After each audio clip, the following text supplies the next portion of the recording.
And hello, folks. This is your old pal, Uncle Al. Another fun thing to do. Happy Fire Up. Well, it's Sunday, so happy Fire Up Sunday. Still in the fire watch. Great. 1,000,000 gallons of rotting water west of me. Snow melt east of me. Fire watch west of me. South of me. What the hell is up north? Oh, yeah, Sacramento. Okay, drinking my 5th pot of coffee. Uncle Al's been busy.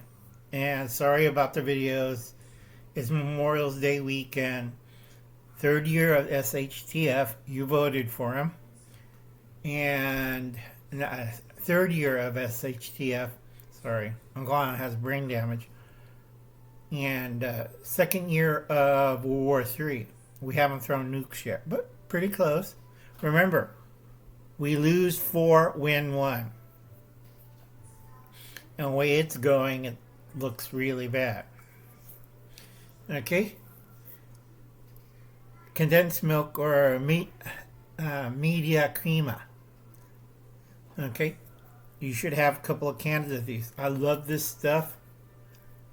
If you want to improve your coffee, or a lot of people, I put it on pancakes and dry toast. I got a pound cake. I'm going to use this can. Another thing I always have in my stash is evaporated milk. Okay? A lot of you preppers don't know how to convert this into drinking milk. It's fairly easy and it's not hard. Somebody has to teach you that. Now, the big thing we're going to talk about today is the number for the 15-ounce size can. That's pretty common. If you look at freeze-dried foods, they have the 10 can and then the 1 pound coffee can size. Very effective at the homestead. Not a problem, easy to put up. You can reuse the cans after you pop the lid. For me and backpackers, especially my group, we are recreators or reenactment. And we reproduce certain goods and products, especially canned foods. Okay? We make our own label. It still has the nutritional fact, except we do it in a 1920s or 30s style. I can even duplicate years of practice in making fake money. Not counterfeit. This is stage prop money. On my laser printer, unfortunately, after 10 years of heavy use, I got to get a new one. But you can make a laser printed label. They have vintage labels plans, and also they have diagrams so you could design your own. Like Uncle Al's amazing bean product, or amazing whatever, and in that 1920s and 1930s style. I've been studying it a lot, and so far I got it pretty down pat on duplicating the labels. On let's say Germany in the 30s and 40s, I could reproduce their labels. So a lot of people, when I supply to reenactments who do World War II, when they set up a camp, they have like AP, that's Italian one for World War II, and the symbol of the Nazi one. And people come by and they look and they kind of freak out. I'm also fairly good at doing sea rations and other things. I can convert, change the can, change the look. Fairly easy. It's not rocket science, folks. Only a few places trying to get the can size. Okay. This is for can size for 12 ounces. Or one of these sizes. Now, if anybody went to the Baltic states or Russia, they used to have a really bad problem. A lot of food racketeers would put out a fake product, and what they'll do is they'll put in their own labels. It's, like I told you, fairly easy to do, and then they put in a new rim. All right, that's why they have this new type on the bottom, so you could tell it's not counterfeit. Okay, top's a regular top. and then you have the spacing. In Russia, they could reproduce unsealable lids. It's not rocket science. Anybody who has technical engineering can reseal this, put their own product, and sell it on the black market. Okay, they could wash it out, steam it, relabel it, and presto. I know a lot of places who did that, and a lot of people got sick, or they bought a Confederate or counterfeit product. All right? Now, me, I don't do that. If I can it, it's going to have a different label. Usually it's going to be a dry product, because I figured out on the size 15 can, I could put a new can lid on it, put Uncle Alan's freeze-dried, miraculous freeze-dried goods in a plastic seal bag, put an oxygen absorber and nitrogen in it, and then seal it. Okay, I had people open my cans up, and they said, this is a lot better than I buy at the store.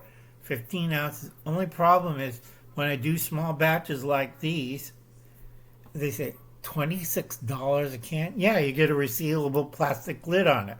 And it contains either powdered milk, dried vegetables, freeze-dried product. Not a problem. And I showed it to a lab, and they said, you're a lot better than most of the big stream manufacturers. The only problem is, if I have to make a lot of these, nobody wants to buy a can of powdered milk with a reproduction label from the 1930s and 20s for $26. So I got to figure out a way to make it cheaper. Okay? Now, I could buy the cans wholesale, and I could buy the lids, and I do have the machine, but doing it one at a time, filling up nitrogen, oxygen absorber, and dried product takes time. I could do probably 30 to 40 cans, and I got to take a nap. If I was full assembly, this would be all automated.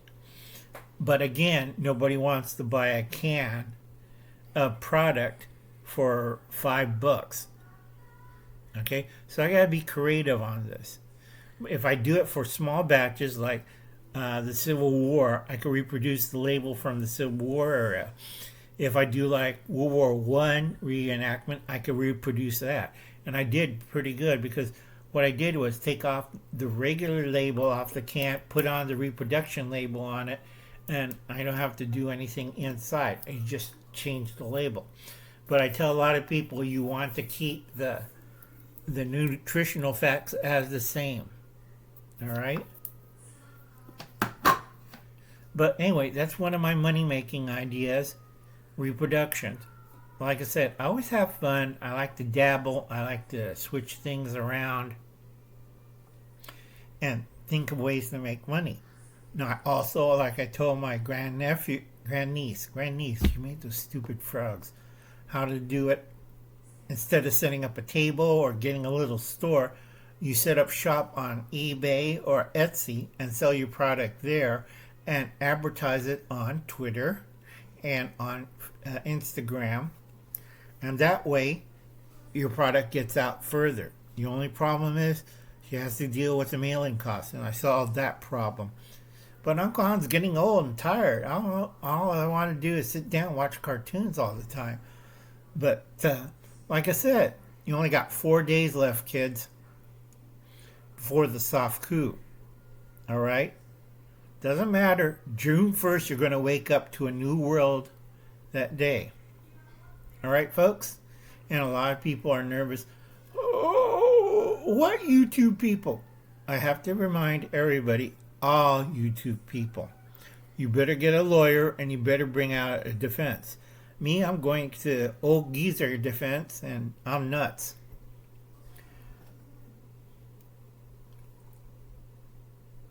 And if you watch my older videos, I don't sell merch. I don't sell product. I don't do anything, and I don't ask for membership. So if it goes down the road and you're talking to the federales, all right, that you sold merch or you're pushing some type of item, you better have legal representation. I tell this to people and they look like I stepped on their cat. But anyway, folks, you have a nice Labor Day weekend.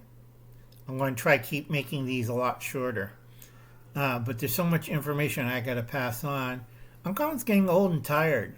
And remember, democracies doesn't last maybe about 200 years or 300 years, and they fall into that category. And then the other thing is, remember, you don't cover your ass. You're all responsible for this mess. Long live the Republic. That's constitutional republic. And again, I already volunteer for the next jury duty cycle. And I got frowns from the judge and district attorney and public defender because it's my legal right to volunteer for jury duty. They don't like it. I just smile and sit there. I'm like, it's Uncle Al. And they slap their foreheads. Ever seen a judge, a district attorney, and the public defender do that? I know the deputy sheriff's at the door. Sometimes I bring them Christmas gifts too. Like donuts or a box of candy. Last time I treated everybody with Marie Callender pie cards, and they all enjoy that. They know me. I'm Uncle Al, that crazy old kook uncle. So, like again, long live the Republic. Be nice to one of each other. This is all of illusion. Get to know your neighbors and friends. Make plans. Because 2030 to 2040 is the great California Civil War. And nobody ever listens to old Uncle Al. Remember, I don't do nickel and dime stuff. And I'll catch you later. You have a nice weekend. Bye now, and God bless.